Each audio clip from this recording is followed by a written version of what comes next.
الحمد لله وكفى وسلام على عباده الذين اصطفى أما بعد فأعوذ بالله من الشيطان الرجيم بسم الله الرحمن الرحيم قل إن كنتم تحبون الله فاتبعوني يحببكم الله ويغفر لكم ذنوبكم والله غفور رحيم صدق الله مولانا العظيم۔ حضور صلی اللہ علیہ وسلم کی سیرت کے حوالے سے نیکسٹ پارک کی اس مسجد میں، جامع مسجد میں، یہ پروگرام تشکیل دیا گیا ہے۔ مجھے یاد ہے کہ میرے دادا حضرت مولانا عبدالرحمان صاحب شفیع رحمۃ اللہ علیہ ایک مرتبہ سیرت کے حوالے سے کوئی پروگرام ہو رہا تھا تو حضرت فرمانے لگے، تم لوگ ہم سے پوچھتے ہو حضور صلی اللہ علیہ وسلم کی سیرت کے حوالے سے، حضور کی شان کے حوالے سے ہم سے پوچھتے ہو کہ حضور صلی اللہ علیہ وسلم کی شان کیا ہے۔ مان لگے حضور صلی اللہ علیہ وسلم کی شان تو بات کی بات ہے، میں تمہیں بتاتا ہوں کہ ہمارا عقیدہ اس مٹی کے بارے میں جو اس وقت حضور صلی اللہ علیہ وسلم کے جسم مبارک کے ساتھ چھو رہی ہے، اس مٹی کے بارے میں ہمارا عقیدہ کیا ہے۔ حضرت شیخ الاسلام مولانا شبیر احمد عثمانی رحمۃ اللہ علیہ، جن کے بارے میں قائد اعظم نے وصیت کی تھی کہ میرے مرنے کے بعد میرا جنازہ یہ پڑھائے، اور آپ کی علم اگر نہ ہو تو اس میں اضافے کے لیے ایک بات عرض کر دوں، پاکستان بننے کے بعد سب سے پہلے جو جھنڈا لہرایا تھا وہ قائد اعظم نے نہیں لہرایا، انہوں نے تجویز کیا تھا۔ حضرت مولانا شبیر احمد عثمانی رحمۃ اللہ علیہ شیخ الاسلام تھے، ان کے بارے میں تجویز کیا تھا یہ سب سے پہلے پاکستان کا جھنڈا لہرائیں۔ قائد اعظم کی یہ بات بڑی مشہور ہوئی کہ اگر یہ حضرات ہمارے ساتھ نہ جڑتے تو شاید پاکستان کی یہ جو شکل ہمارے سامنے آئی ہے اس میں بڑی مشکلات پیش آ سکتی تھی۔ بہرحال شیخ الاسلام حضرت مولانا شبیر احمد عثمانی رحمۃ اللہ علیہ لکھتے ہیں، آتے ہیں، وہ مٹی جو حضور صلی اللہ علیہ وسلم کے جسم مبارک کے ساتھ اس وقت چھو رہی ہے، وہ مٹی حضور کے جسم کے ساتھ چھونے کی وجہ سے عرش سے بھی اعلیٰ، کعبے سے بھی اعلیٰ، کرسی سے بھی اعلیٰ، ہر مخلوق سے اعلیٰ وہ مٹی ہے۔ کیوں؟ کیونکہ وہ حضور صلی اللہ علیہ وسلم کے جسد اطہر کے ساتھ چھو رہی ہے۔ تو جب وہ مٹی کی یہ شان ہے جو حضور کے جسم مبارک کے ساتھ چھو رہی ہے، تو چھونے کی وجہ سے مٹی کی یہ شان ہے، تو اس نبی اکرم صلی اللہ علیہ وسلم کی کیا شان ہے؟ تم حضور کی شان پوچھتے ہو، ہم اس مٹی کی شان بیان کرتے ہیں جو اس وقت حضور صلی اللہ علیہ وسلم کے جسد اطہر کے ساتھ چھو رہی ہے۔ ابھی بھائی نے بڑے خوبصورت اشعار پڑھے، اس میں ایک بات یہ بھی آئی کہ اس وقت بھی ہمارا عقیدہ ہے کہ حضور صلی اللہ علیہ وسلم اپنے روضہ مبارک میں حیات ہیں، اور حدیث ہے الانبیاء احیاء فی قبورہم، نبی اپنی قبروں میں زندہ ہوتے ہیں تو حضور صلی اللہ علیہ وسلم تو نبیوں کے بھی سردار ہیں، تو آپ صلی اللہ علیہ وسلم بھی اس وقت قبر اطہر میں زندہ ہیں، حیات ہیں، اور حضور صلی اللہ علیہ وسلم فرماتے ہیں، یہ تبلیغی جماعت میں وہ جو کتاب پڑھی جاتی ہے فضائل اعمال، تو شیخ الحدیث مولانا زکریا کانوی رحمۃ اللہ علیہ نے جیسے وہ لکھی، ایسے ہی فضائل درود پاک بھی لکھی۔ اس میں ایک حدیث ذکر کی، میرے روزے کے پاس کھڑے ہو کر جو صلاۃ و سلام پڑھتا ہے میں خود براہ راست سے سنتا ہوں۔ یہاں تک بات، حدیث کے اگلے الفاظ یہ تھے، میں خود اس کو سنتا ہوں اور پھر جو مجھ پر درود بھیجتا ہے میں اس پر درود بھیجتا ہوں۔ درود کا کیا معنی؟ اللہم صلی علی محمد، اے اللہ حضور صلی اللہ علیہ وسلم پر رحمت کاملہ نازل فرما دیجیے۔ اب آپ غور فرمائیے، ہمارا نام حضور صلی اللہ علیہ وسلم کی مجلس میں جائے کہ فلاں شخص درود و سلام بھیج رہا ہے، اس سے زیادہ میٹھی بات اور پیاری بات کوئی ہو سکتی ہے؟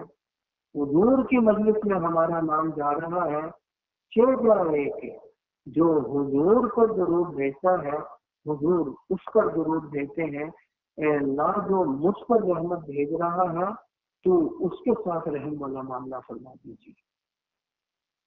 یہ فضائل درود پاک میں شیخ الحدیث مولانا زکریا کانوی رحمۃ اللہ علیہ نے اس حدیث کو ذکر فرمایا ہے۔